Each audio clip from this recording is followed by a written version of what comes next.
সবারে দেখেইলে মরে কেইটা বাকিল তো বউকু পচারলে সে ঠিক রে কই দব সে কেতে জনকু তা গিয়ালেরি রে রখিছি তম কথা মু মনে পড়াকু মো তଳ পেট ওদা ହେଇ ଯାଇଛି ବାପା ଲୁହରେ ଲୁହରେ କତେଳେ କି ଭାବିବ ମୋଟାଳିଆ ଭାବିବ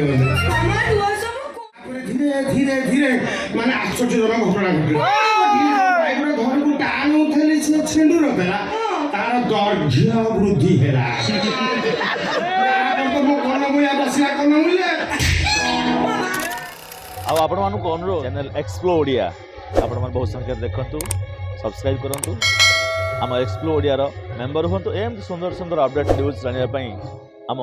ଏକ୍ସପ୍ଲୋ ଓଡ଼ିଆକୁ ସବସ୍କ୍ରାଇବ୍ କରନ୍ତୁ ନମସ୍କାର ଜୟ ଜଗନ୍ନାଥ उसका छोटा भैया ମୋ ବାପା ଗ୍ରାଇଣ୍ଡର ମା ମିନେରାଲ ୱାଟର ତା ତଳଟା ଡେଞ୍ଜର ତା ତଳଟା ଗରଦା ଦେଖିବି ତ କୋଉ ଗୋପା ଆସିକି ଆଜି ମୋତେ ସାଙ୍ଗେ কোন বাবা মানে মরে কেইটা বাকিল তো বউকু পচারলে সে ঠিক রে কই দব সে কেতে জনকু তা গিয়ালেরি রে রখিছি ଆଉ କେତେ ଜଣଙ୍କୁ ସେ ଡିଲେଟ ଗଲାଣି এইটি মাথা টিকে অনেইল ହଁ ଅନେଇଛି ଦେଖାଉଛି ଗଜି ପାଡ଼ି ଛକ পানি চক মো মোরা তো মু গজি বড়ি চক বলে দেখাউছি ନା আ কোমলে দেখাউ ନା ବଢିଆ ଦେଖାଉଛ ମୁଁ ପୁରା ସେକ୍ସ ହେଇକି ଅନଉ ভালো করে শীঘ্র বাহাকে তুমি ঘরকু নেই চালো অনেইল সবুବେଳେ খালি তমি কথা মনে পড়ুছিল খাইলা বেলে শোইলা বেলে যো কাম কলা বেলে মা ধান কথা মনে পড়ুছি অনেইল তমি কথা ভাবিলে মতে ভারি কষ্ট হউছিল ବିଶ୍ୱାସ କର ତମ କଥା ଯା ମୋ କଥା ସେଇଆ ଏ ତମ କଥା ମନେ ପଡ଼ିଲା ବେଳକୁ ତମ କଥା ମୁଁ ମନେ ପଡ଼ିଲା ବେଳକୁ ମୋ ତଳ ପେଟ ଓଦା ହେଇଯାଇଛି ବାପା ଲୁହରେ ଲୁହରେ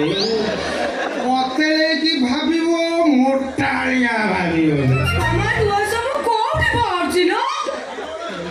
ସମସ୍ତଙ୍କର ଯୋଉ ଜାଗାରୁ ବାହାରେ ମୋର ସେଇ ଜାଗାରୁ ବାହାରୁଛି କିଛି ଲୁହ ଆଖି ଦେଇକି ବାହାରି ଯାଉଛି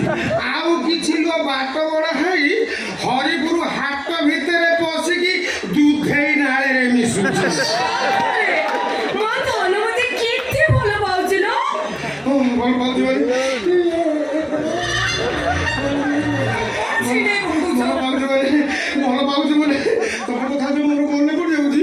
ଗୋଟିଏ ତକିଆ 8 ଦିନ ଯାଉନି 8 ଦିନ ଗୋଟିଏ ତକିଆ ଯାଉନି ତୁଳା କୁଆଡ଼େ ପଳଉଛି ତା ଖୋଳ আলা তোরা সব কোন যাউছি କିଛି ତୁଳା ଉଡ଼େ ଖଟିଆ ଉପରେ କିଛି ତୁଳା ଲାଗେ ତାରେ ସଜନିର କିଛି ତୁଳା ଲାଗେ ତାରେ ଆଉ କିଛି ତୁଳା ମୋ ଛାତି ବାହାରେ ଆଉ କିଛି ତୁଳା ମୋ ଛାତି ବାହାରେ କିଛି ତୁଳା ବାବୁଲିରେ ସଜନିର କିଛି ତୁଳା ବାବୁଲିରେ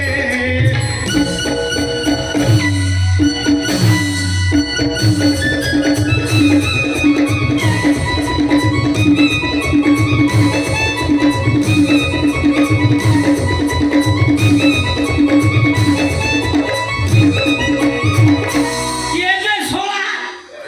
ମୋ ଭଲ ନାଚିକୁଚି ଉଠଉଛି ପକଉଛି ତୁ ଲୁକଉଛି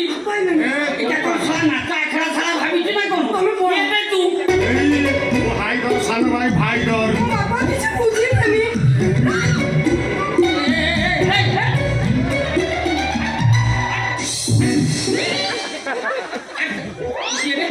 କିଏ ବେ ତୁ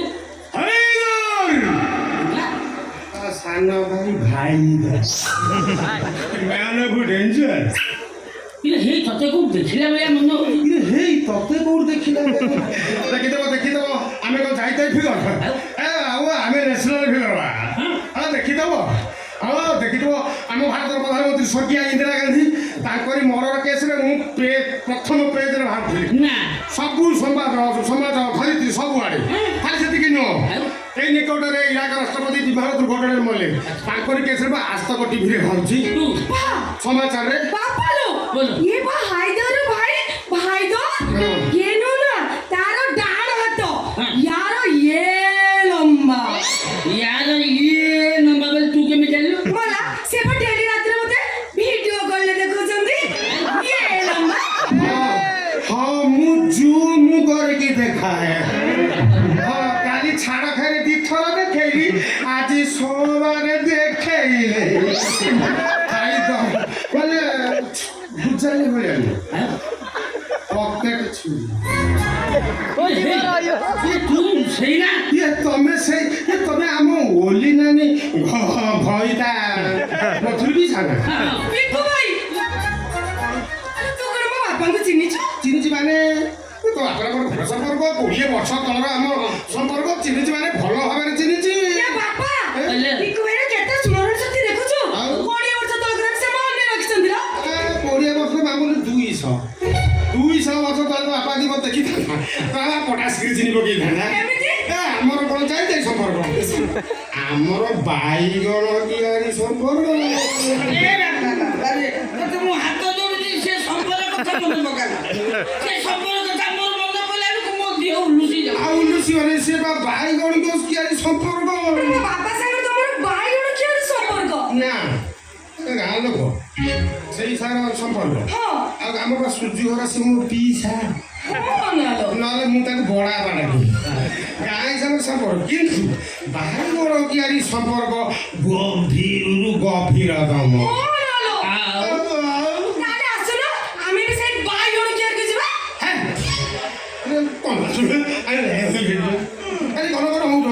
ବାଇଗଣ କିଆରି ବିଷୟରେ କି ଜାଣିଛ ନା ତା ବିଷୟରେ ତର୍ଜମା କର ଅନୁଧ୍ୟାନ କର ବିଶ୍ଳେଷଣ କର ତାପରେ ତମେ ଜାଣିବ ମୋର ବାଇଗଣ କିଆରି କି ଯିବା ଉଚିତ କି ଅନୁଚିତ ତାହେଲେ ଠିକ ଅଛି ମତେ ବାଇଗଣ କିଆରି ଗପ କୁହ ହଁ ଷ୍ଟୋରିଟା ଭଲ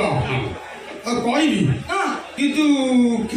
କେତେ ମସିହା ଘଟଣା এটা 1999 ମସିହା ଓହୋ ଯୋଉ ମସିହାରେ ବାତ୍ୟା ହେଇଥିଲା ଝିଅର ଅଛି ଆଉ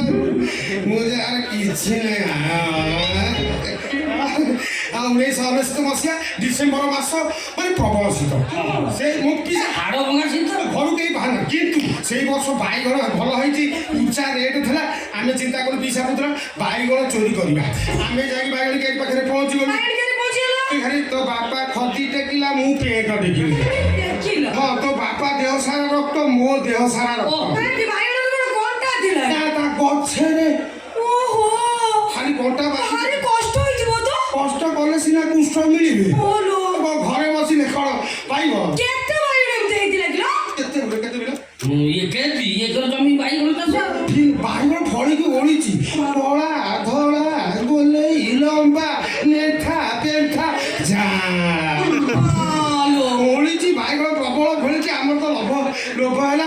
ବେଚେଇ ନେଇକି ସକାଳୁ 12 ବିକି ଦେଇଥାନ୍ତୁ ଆଉ ଏଇ ପ୍ରପୋଜାଲରେ ଯାଇଥିଲୁ ବେଳା ତ ଖରାପ ଏତିକି ବେଳେ ଶେଷ ଦିନାକୁ ଉଠି ପଡ଼ିକି ବାଇଗଣ ବଟା ଖୋଲିଦେଲା ଆଉ ଖାଲି କବାଟ ଖୋଲେ